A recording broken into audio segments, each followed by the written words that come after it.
Hello, welcome to my show, Olio. My name is Susan Rushton, and before I go any further, I need, as always, to explain what Olio means. One definition is that it's short for olla podrida, which is Spanish for rotten bowl, which I always get such a kick out of. It's a Spanish-Portuguese dish with essentially everything in the world in it. Pork in all its iterations, pig's feet and sausage and bacon and what else? Chicken, chickpeas, cabbage, carrots, beans, pig's ears, I forgot that, onions and garlic, essentially, as I said, everything in the world in it except Dad's root beer and jujubes.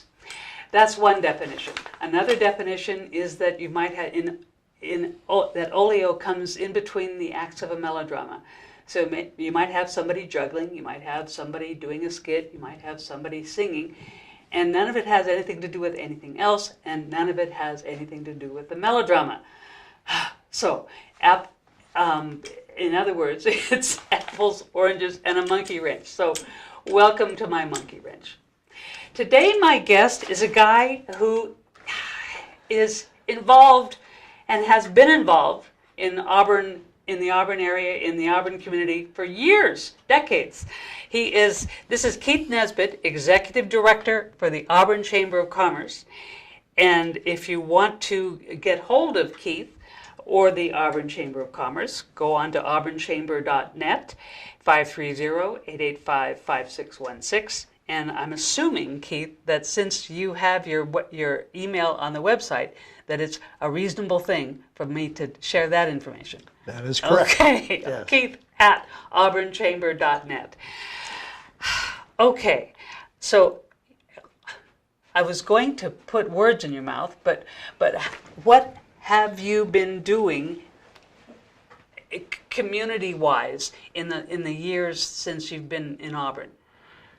Boy, that's I have to go back a ways. Okay. I'll tell you, my involvement really started at the Chamber. I belonged to a business networking club that encouraged us to go to chamber mixers and get to know people. So I went to a couple of evening mixers, and it was kind of high and nice to see. At the end of the evening, I realized I met everyone there, but I really didn't know anyone. So I made it a goal of mine to go to every evening mixer at the Chamber for the next 2 or 3 years and get to know 2 people. And really Only get to know. Only two? Just 2 at a time. Wow, Just okay. 2 people, so I really knew them, 2 so they people became my at friends. each meeting? Yeah. Okay. So after about a year and a half, 2 years, we had one at the old Auburn Courthouse Athletic Club. I walked into the meeting a little bit late, and everyone said, "Keith's here," and I realized that I knew everyone in the place. And so to this day, I think that's still one of the best things that the Chamber does. It offers you that networking opportunity. We have lots of luncheons and mixers and opportunities for you to meet other people, business people in the community. And that's really, I'm really one of the best testimonials for the Chamber and what it does, because that's where it all started. Pretty soon people said, "Hey, why don't you join the Tahoe Club? You should be on the board of the Chamber. Maybe you should run for election." And so it really started with the Chamber.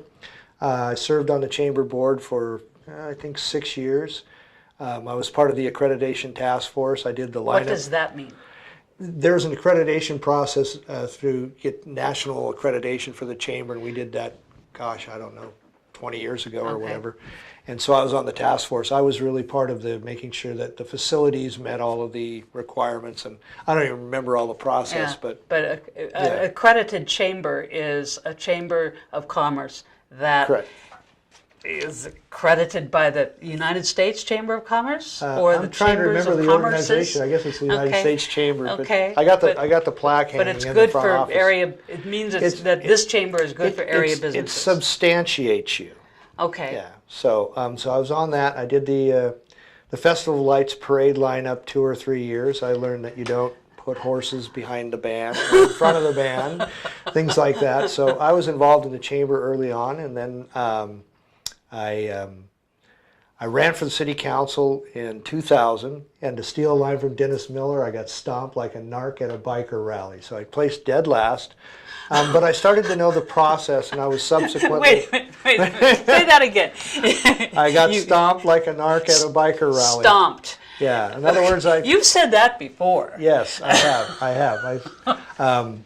placed dead last, but got a little bit of name recognition. Subsequently, And it was good experience, I guess. it was a great experience. You I decided realized that you still woke up the next day and could go out and say hi to people, and it didn't destroy you. Abraham Lincoln lost quite a few elections before he got elected president. So anyway, I was subsequently. And look what happened to him. Yeah. I'm sorry. Go ahead. Thank you. but I'll try to get that image out of my mind. If you're over, are you over 57? Yes. Okay, he didn't make it past 57. Okay, well, so that's good. So it didn't work for him. It's working for you. Right. So anyway, after that, so I served a couple years on the Economic Development Commission. I thought about running for office in 2002, but I had a lot going on. I was running the Oktoberfest for my Rotary Club, so I was running our main fundraiser that year, and I was doing some work with the Salvation Army on the project where we did the refrigeration unit, Ken Tokotomi and I, to store food for the hungry. Yeah. A lot of people don't. And then in 2004, I ran for, so anyway, in 2002, I was appointed to the Planning Commission by Mike Holmes, and I chaired the Planning Commission for 2 years, and then I was elected to the council in 2004 and served 3 terms and was mayor in 08, 12, and 15. Okay. So. Wow. So I was busy. So the city got about half my spare time for 16 years, and now the chamber's getting most of my spare time. But it really helped because I still interact with a lot of those people. Bob Richardson and I right now are in the process of, we just finished one on the breweries in Auburn, but we're in the process of filming different sectors of the Auburn business community to promote out into the world. So we started with the breweries, and it was we're picking people from town that are talking about things in town. So that I'm blanking on his name. The fellow from the Poor Choice was the one that kind of narrated what he thought about Auburn breweries. So the next thing we'll talk about wineries, we'll talk about other business, and we'll work around all the different businesses. And the chamber and the city will share the content. So we'll be able to take the content and blast it on our sites and on Facebook and stuff too. So there's a collaboration that we're working closely with the city. So promoting the special parts.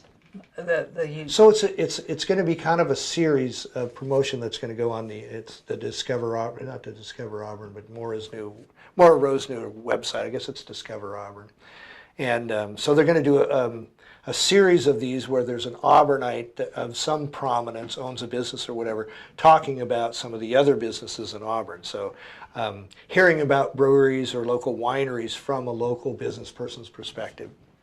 So. Okay, lots of area business promotion. This sounds. Why are you? I know that you are involved, and I know that it excites you. It makes you happy, and that's a good enough reason. But there are other reasons. Why are you so heavily involved? I am driven to make a difference in my world. From the time I was small, I wanted to do special things. I just wanted to be involved and make a difference. Okay. I'll leave this planet, and somehow part of the world will know I was here, I guess. Yeah. Okay. So, where are you from, Auburn? No, I moved here in 1990. I've lived all over California. I moved here from Huntington Beach. I was born in Riverside and lived in that area when I was younger. Lived in Redding for a few years and grew up in Santa Rosa. So I've lived in the Bay Area, worked in San Francisco, Los Angeles. And what brought you here? My sister lived up at Wolf Road, and we used to come up and visit in Christmas or holidays.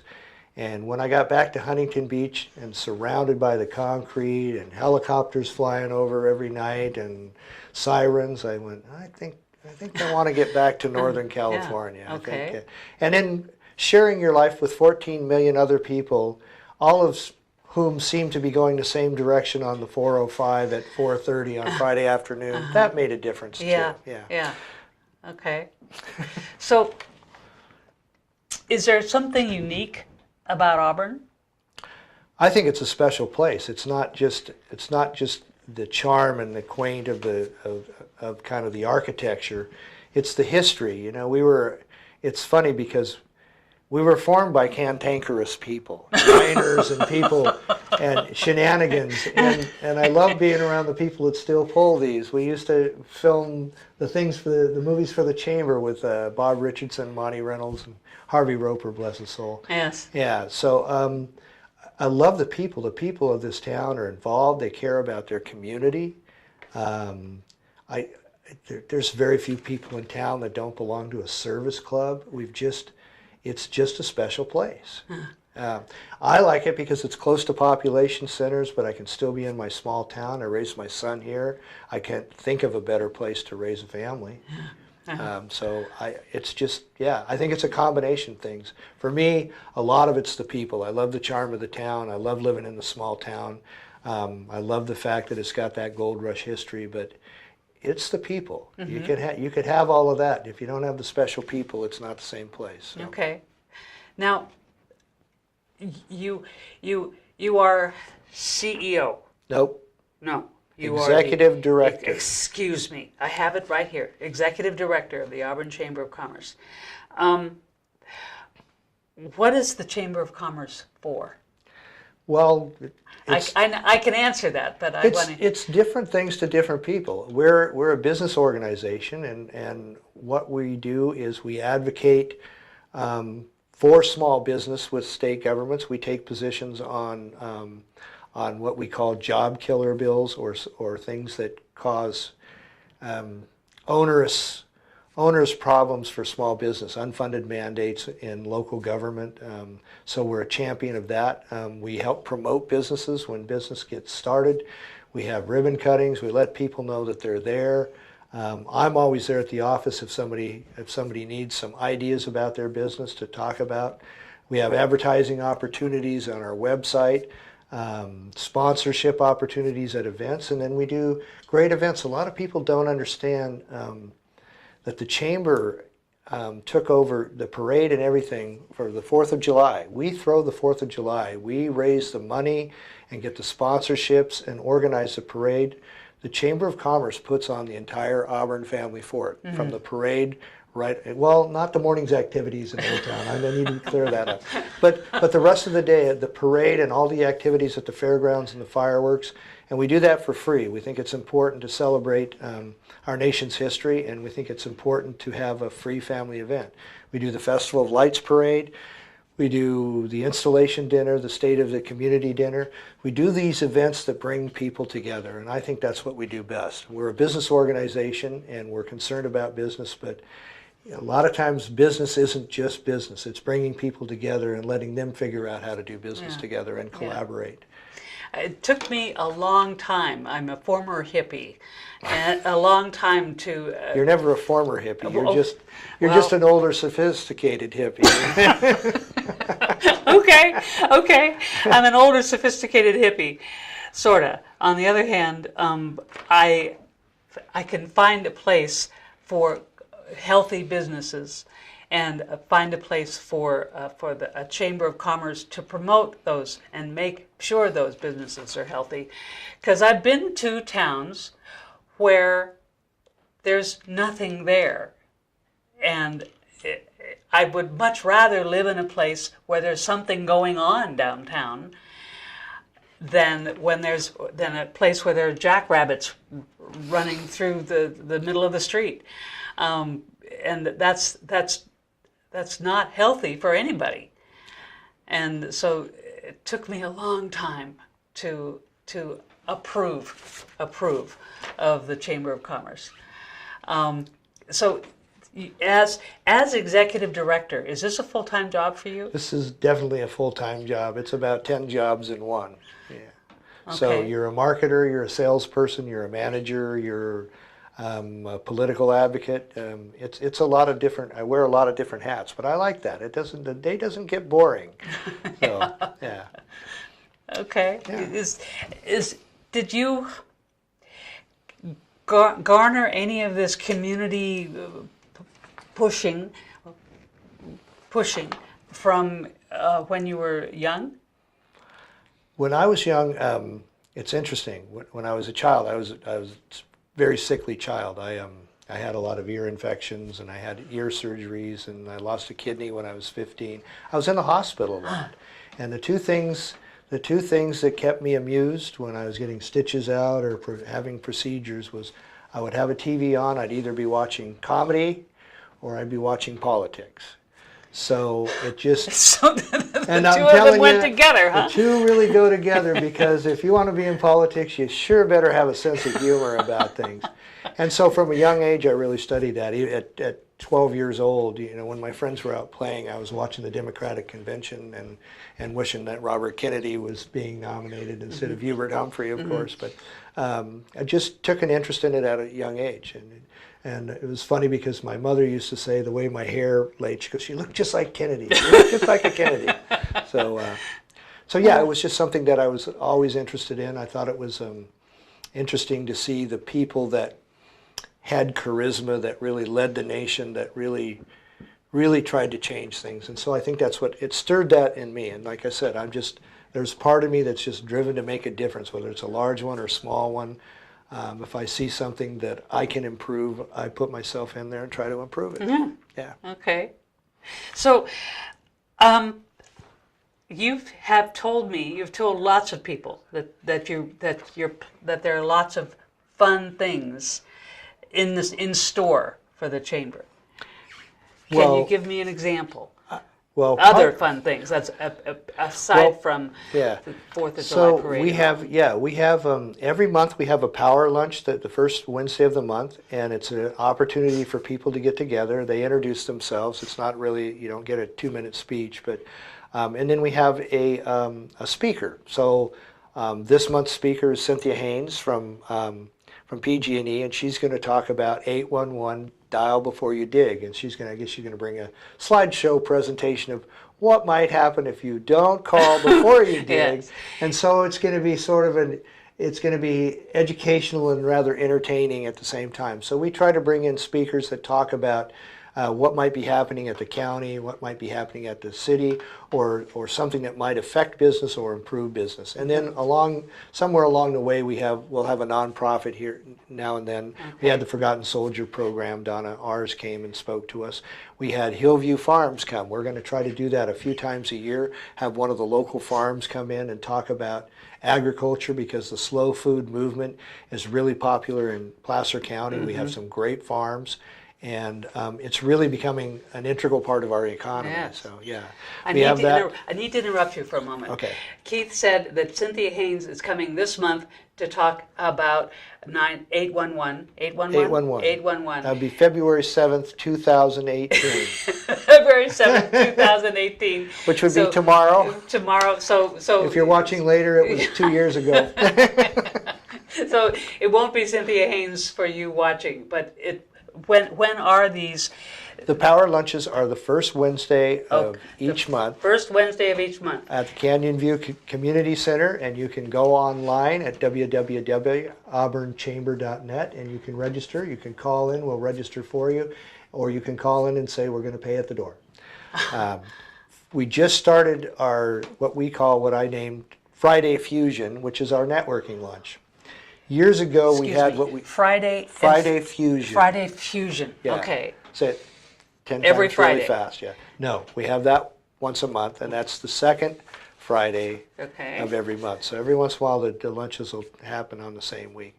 We used to have what they called a new members luncheon, and that was where new members got together with existing members and networked, and they kind of practiced their 2-minute elevator speech. You really got a full couple minutes to talk about your business. People loved the power lunch, but a lot of people talked about, we kind of missed that practicing our pitch and our elevator speech. So Jeanette Yetka, who's been with the Chamber for a long time, sort of wanted to resurrect that networking lunch. And so we're going to have that, it'd be this Friday, which would be February 9th, 2018. And we have that at the Sizzler. And that's, that's every second Friday. No. The second Friday of every month. Second Friday of every month at the Sizzler. At the Sizzler at noon. Okay. And that's a great opportunity, again, to network. And on all these functions, we have raffles, so we have a little bit of fun and have prizes at the end. that we give away. But a lot of it really is just about getting together, people getting to know each other. And you know, people like to do business with people they like. And that's why I say I think the networking opportunities is probably one of the things that we do the best.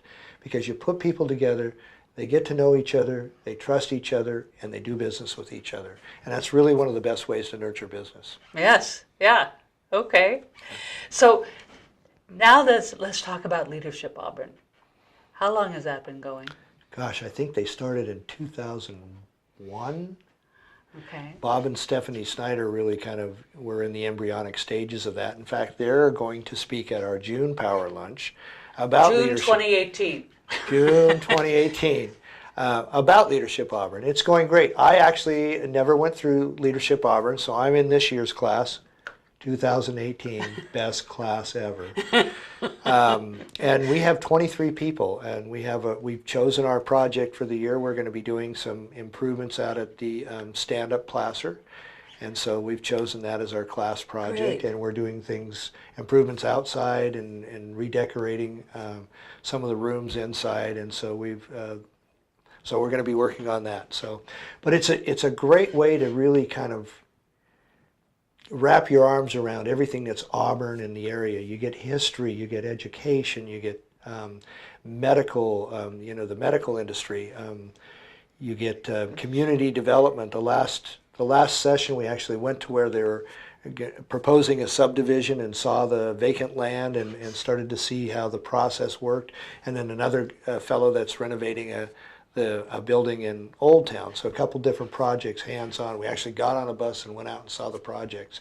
So it's a really great interactive way to really learn more about Auburn. And in the process, you become very close with your classmates. You end up as a family kind of. And I think anybody that's been through it before will say the same thing, that everybody's got the best class ever. He's and looking at the two people who are behind the camera.